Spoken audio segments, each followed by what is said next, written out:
হলি recipe.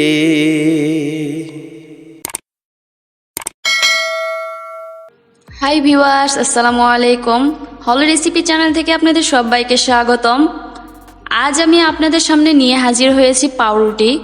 এই পাউরুটিটা আমি আজ দুধ এবং ডিম ছাড়া তৈরি করব। তাহলে চলেন শুরু করা যাক। প্রথমে আমি একটা বাটি নিয়েছি, এর মধ্যে দিয়ে দিচ্ছি কুসুম গরম পানি 1 কাপ, দিয়ে দিচ্ছি হাফ কাপ চিনি।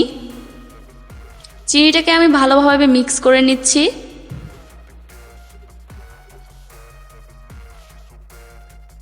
এখন এর মধ্যে দিয়ে দিচ্ছি 2 টেবিল চামচ ইস্ট।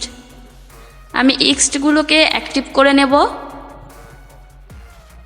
ভালোভাবে ঢেকে নিচ্ছি যাতে অ্যাক্টিভ হয়ে যায়। বেশ কিছুক্ষণ পর এই যে দেখতে পাচ্ছেন ফুলে ডাবল হয়ে গিয়েছে। এখানে আমি ময়দা নিয়েছি, দেখতে পাচ্ছেন। এখন অল্প অল্প করে ইস্টের পানিগুলো দিয়ে হাত দিয়ে মেখে নেব। একটু ভালোভাবে মাখতে হবে। আপনাদের যদি এখানে পানির প্রয়োজন হয় তাহলে অল্প একটু কুসুম গরম পানি দিতে পারেন।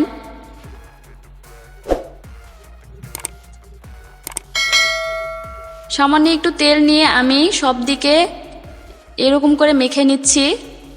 এখন এটাকে আমি 1 ঘন্টার মতো রেস্টে রাখবো।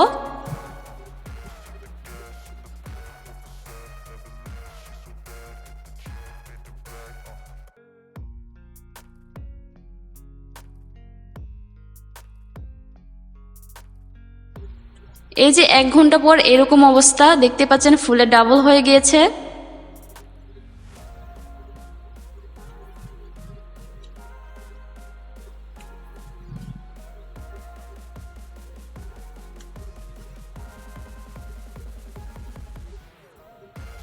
এখন সবগুলো ভালোভাবে হাত দিয়ে মেখে মেখে নিতে হবে।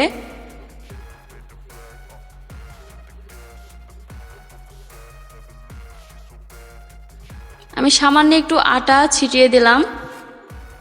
এর মধ্যে দিয়ে দিচ্ছি সেই ড্র। এখন ভালোভাবে হাত দিয়ে মথে নিচ্ছি।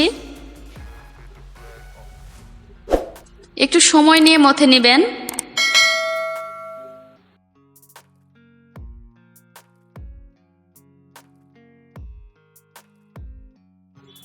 এই যে আমি বেশ কিছুক্ষণ ধরে মথে নিয়েছি। এখন ছোট ছোট টুকরো করে নিচ্ছি। আমি 3টি ভাগে ভাগ করে নিলাম। 2টো আমি আলাদাভাবে রেখে দিলাম আর একটা হাতে নিয়েছি, দেখতে পাচ্ছেন। আবার একটু মথে নিচ্ছি।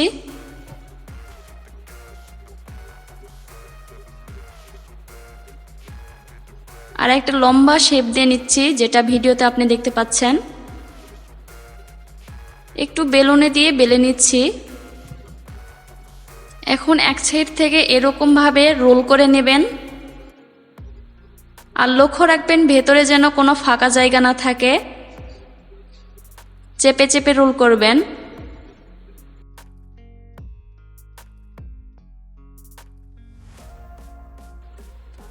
দেখতে পাচ্ছেন আমি এমনটা শেপ দিয়ে নিলাম।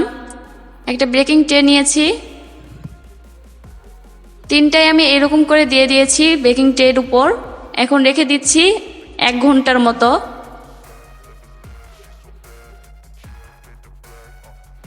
এক ঘন্টা পর দেখতে পাচ্ছেন 3টে একদম ফুলে ডাবল হয়ে গিয়েছে।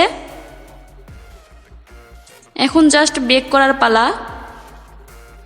চলে আসলাম ওভেনে, আর এটা আমি 5 মিনিটের মতো ফ্রি হিট করে নিয়েছি। দিয়ে দিচ্ছি ওভেনে। আমি ওভেনটাকে অন করে দিলাম।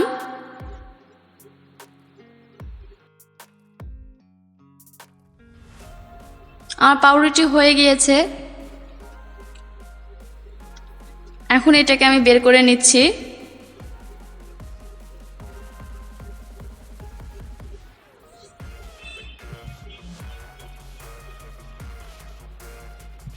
এই যে আমি বের করে নিয়েছি।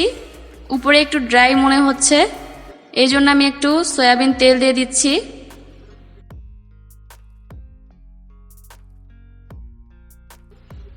বাস আমার তৈরি হয়ে গেল পাউরুটি দুধ ডিম ছাড়া। তো এইভাবে আপনারা খুব সহজেই বাসায় তৈরি করে খেতে পারবেন। আশা করছি বাসায় তৈরি করবেন। আর আমার ভিডিওটা যদি আপনাদের ভালো লেগে থাকে তাহলে অবশ্যই আমাকে সাপোর্ট করবেন, আমার পাশে থাকবেন। আল্লাহ হাফেজ।